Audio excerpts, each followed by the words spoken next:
امریکی پینٹاگون نے مزید 3000 فوجی ایران بھیجنے کا فیصلہ کر لیا ہے۔ یہ ریپڈ رسپانس فورس آبنائے ہرمز سے ایران کا کنٹرول ختم کر کے اسے جہاز رانی کے لیے محفوظ بنا سکتی ہے۔ یہ ایران کے خارق جزیرے پر بھی فوری قبضہ کر سکتی ہے۔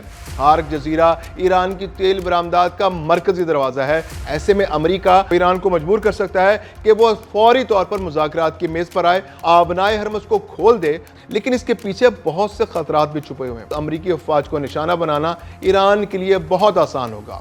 ایران آبنائے ہرمز پر حملے کر کے سپلائی لائن مکمل طور پر بند کر سکتا ہے۔ خارق جزیرے پر قبضے کی صورت میں ایران کے پاس سعودی عرب، متحدہ عرب امارات اور باقی خلیج ممالک کے آئل فیلڈز کو نشانہ بنانے کا آپشن بھی موجود ہوگا۔ خلیجی ممالک کے پاس بھی جنگ میں براہ راست کودنے کے سوا کوئی آپشن نہیں بچے گا۔ ایسے میں لبنان کی حزب اللہ، یمن کے حوثی باغی اور عراق کی ملیشیاز کا کردار اہم ہو سکتا ہے۔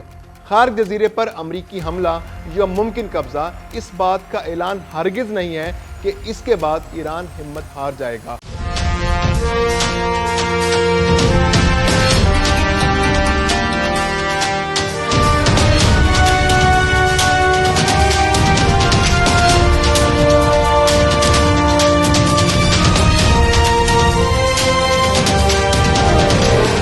السلام علیکم۔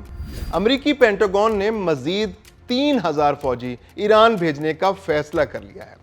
ان فوجیوں کا تعلق 82ویں ایئر بورن کامبیٹ بریگیڈ سے ہے اور یہ فورس ایمرجنسی رسپانس اور تیز رفتار مداخلت کے لیے جانی جاتی ہے۔ اب ایک ایسے ملک میں جس کی آبادی 9 کروڑ اور جس کی فوج 6 لاکھ فوجیوں پر مشتمل ہو اور جس کا رقبہ بھی 16,48,000 مربع کلومیٹر ہے، اس میں 3000 فوج اتارنا ان فوجیوں کی موت کے پروانے پر دستخط کرنے کے مترادف ہے۔ امریکہ نے اس سے قبل عراق میں 1.5 لاکھ فوج اتار کر اس پر اپنا قبضہ یقینی بنایا تھا۔ افغانستان میں بھی تقریباً 2 دہائیوں تک امریکہ کے لاکھوں فوجی موجود رہے، لیکن ایران کے لیے صرف 3000 فوجی؟ تو آخر امریکہ ایسا کیوں کرنے جا رہا ہے؟ اس کے لیے ہمیں ذرا معاملے کی گہرائی تک جانا پڑے گا۔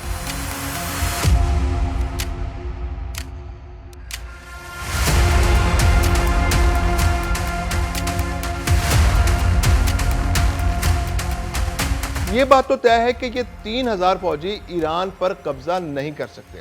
ہاں، ایسے بہت سے کام ہیں جو ان فوجیوں کے ذریعے سر انجام دیے جا سکتے ہیں۔ امریکہ کی 82ویں ایئر بورن ڈویژن ایک ریپڈ رسپانس فورس ہے جو چند گھنٹوں میں کسی بھی جگہ پہنچ سکتی ہے اور ہنگامی صورتحال میں فوری کارروائی کرتی ہے۔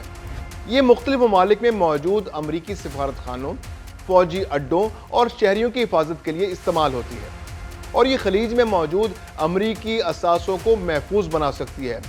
یہ ریپڈ رسپانس فورس آبنائے ہرمز سے ایران کا کنٹرول ختم کر کے اسے جہاز رانی کے لیے محفوظ بنا سکتی ہے، اور سب سے بڑھ کر یہ ایران کے خارق جزیرے پر بھی فوری قبضہ کر سکتی ہے۔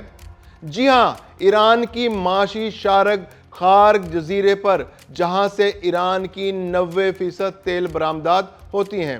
ایران تیل کے ذخائر رکھنے والا دنیا کا تیسرا بڑا ملک ہے اور اس کی معیشت کا مکمل انحصار تیل اور اس کی مصنوعات کی برآمدات پر ہے، اور ایران کی 90% تیل اور گیس برآمدات خارق جزیرے سے ہوتی ہیں۔ اور اگر امریکہ اپنے یہ 3000 فوجی خارق جزیرے پر اتار کر اس پر اپنا کنٹرول بنا لیتا ہے تو یہ ایران کی معاشی شارک کو کنٹرول کرنے کے مترادف ہوگا۔ خارق صرف ایک جزیرہ نہیں، یہ ایران کی معیشت کا دل ہے، اس کی توانائی کا مرکز ہے اور اس کی عالمی طاقت کا ذریعہ ہے۔ اگر یہ جزیرہ چلتا ہے تو پورا ایران چلتا ہے، اور اگر یہ جزیرہ رک جائے تو ایران کی معیشت ہل سکتی ہے۔ یہ جزیرہ ایران کی سب سے بڑی طاقت کے ساتھ ساتھ ایران کی سب سے بڑی کمزوری بھی ہے۔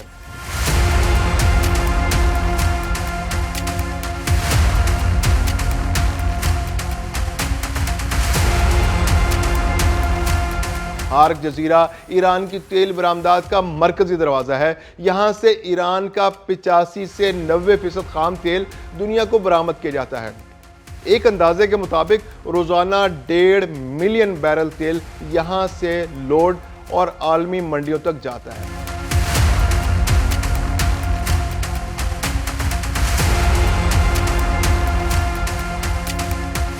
یہ جزیرہ خود تیل پیدا نہیں کرتا، بلکہ اہواز، مارون اور گچسرن جیسے ایران کے بڑے آئل فیلڈ سے تیل پائپ لائنز کے ذریعے خارق جزیرے تک لایا جاتا ہے۔ یعنی پورے ملک سے نکالا جانے والا تیل پہلے خارق جزیرے پر پہنچایا جاتا ہے اور پھر یہاں سے دنیا کو جاتا ہے۔ خارق جزیرے کی اہمیت اس لیے بھی زیادہ ہے کیونکہ یہاں پر ایران کا واحد ڈیپ واٹر ایکسپورٹ ٹرمینل واقع ہے۔ ایران کی ساحلی پٹی پر زیادہ تر علاقے میں گہرائی بہت زیادہ نہیں ہے، اس لیے زیادہ تر تیل کے ٹینکرز وہاں پر موجود بندرگاہوں پر لنگر اندازی نہیں ہو پاتے۔ لیکن خارق جزیرے پر یہ سہولت موجود ہے کہ یہاں پر بہت زیادہ سٹوریج گنجائش رکھنے والے سپر ٹینکرز بھی آسانی سے لنگر انداز ہو سکتے ہیں۔ اپنی تیل کی برآمدات کو مد نظر رکھتے ہوئے ایران نے اس جزیرے کو جدید سہولیات سے آراستہ کیا ہے۔ یہاں ایک ہی وقت میں 8 سے 10 آئل ٹینکرز لوڈ ہو سکتے ہیں، جبکہ یہاں کے آئل سٹوریج ٹینکس میں 30 سے 50 ملین بیرل تیل ذخیرہ کرنے کی صلاحیت موجود ہے۔ یہیں سے تیل کی تجارت کر کے ایران اپنے سارے حکومتی اور فوجی اخراجات پورے کرتا ہے۔ یہیں سے عوام کے لیے مختلف مصنوعات اور سہولیات پر سبسڈی کو یقینی بنایا جاتا ہے، اور یہی جزیرہ ایران کی فوج کے لیے وسائل مہیا کرتا ہے۔ ایران کی مذہبی، سیاسی اور فوجی قیادت کو نشانہ بنانے کے بعد اب امریکہ کی کوشش ہے کہ ایران پر دباؤ کو مزید بڑھایا جا سکے، کیونکہ جہازوں کی بمباری، میزائلوں کی بارش اور انفراسٹرکچر کی تباہی سے ایران کا جانی اور مالی نقصان تو ہو رہا ہے، لیکن امریکہ کے سب سے اہم مقصد رجیم چینج کی جانب مؤثر پیش رفت نہیں ہو پا رہی۔ وجہ یہ ہے کہ اتنے سارے نقصانات کے باوجود ایران پیچھے ہٹنے اور مذاکرات کے لیے تیار نہیں ہے، اور جنگ میں ابتدائی نقصانات کے بعد امریکہ میں اب اتنی ہمت نہیں ہے کہ وہ ایران میں اپنے زمینی فوج اتار کر ملک پر اپنا قبضہ بنا لے۔ ایسے میں اس نے خارق جزیرے پر قبضہ کرنے کی حکمت عملی بنائی تاکہ ایران پر مزید دباؤ ڈال کر اپنے مقاصد پورے کیے جا سکیں۔ حالیہ جنگ میں امریکہ پہلے ہی خارق جزیرے پر ایک بڑا حملہ کر چکا ہے، جس میں جزیرے پر موجود ایران کے 90 سے زائد فوجی اہداف کو نشانہ بنایا گیا تھا۔ اس میں بڑے پیمانے پر فوجی تنصیبات کو نقصان پہنچا، جبکہ بہت سے ایرانی فوجی بھی شہید ہو گئے۔ یہاں دلچسپ بات یہ ہے کہ اس حملے میں ایران کی تیل کی تنصیبات کو جان بوجھ کر نہیں چھیڑا گیا، جو اس جزیرے میں امریکی مفادات اور ممکنہ عزائم کی نشاندہی کرتا ہے۔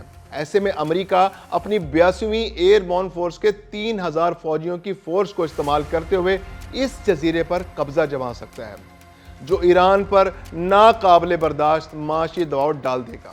ماہرین کہتے ہیں اس حملے سے امریکہ اور بھی مقاصد حاصل کر سکتا ہے۔ وہ ایران کو مجبور کر سکتا ہے کہ وہ فوری طور پر مذاکرات کی میز پر آئے اور امریکہ کی خواہشات کے عین مطابق کسی معاہدے پر رضامندی ظاہر کر دے۔ اس کے علاوہ جزیرے پر قبضہ کرنے کی صورت میں امریکہ ایران پر دباؤ ڈال کر اسے مجبور کر سکتا ہے کہ وہ آبنائے ہرمز کو کھول دے تاکہ جہاز رانی کی راہ میں حائل تمام رکاوٹیں دور ہو سکیں۔ اور سب سے بڑھ کر اس قبضے کے ذریعے امریکہ ایران کی تیل کی سپلائی لائن کاٹ سکتا ہے، جو ایران کسی صورت برداشت نہیں کر سکتا۔ ابھی حملے کا باضابطہ اعلان نہیں کیا گیا، لیکن آپشنز پر کھلے عام غور ہو رہا ہے۔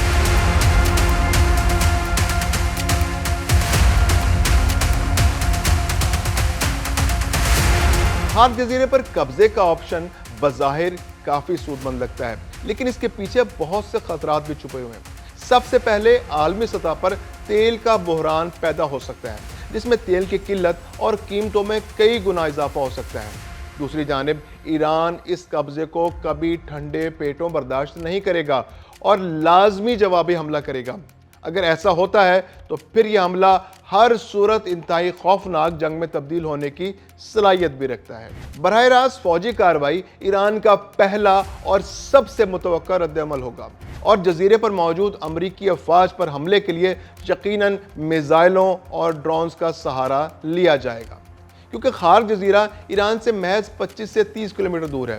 اس لیے وہاں موجود امریکی افواج کو نشانہ بنانا ایران کے لیے بہت آسان ہوگا، اور امریکی فوجیوں کے پاس اپنے دفاع کے لیے وقت بھی بہت کم ہوگا، کیونکہ کسی میزائل کو 25-30 کلومیٹر کا فاصلہ طے کرتے ہوئے فقط چند سیکنڈ ہی لگتے ہیں۔ اتنے تھوڑے فاصلے سے تو بہت سی توپیں بھی اپنے اہداف کو نشانہ بنا سکتی ہیں۔ ڈرونز اور کشتیاں بار بار امریکی افواج کو نشانہ بنا سکتی ہیں۔ خارق ایک چھوٹا اور محدود وسائل والا جزیرہ ہے، جہاں فوجی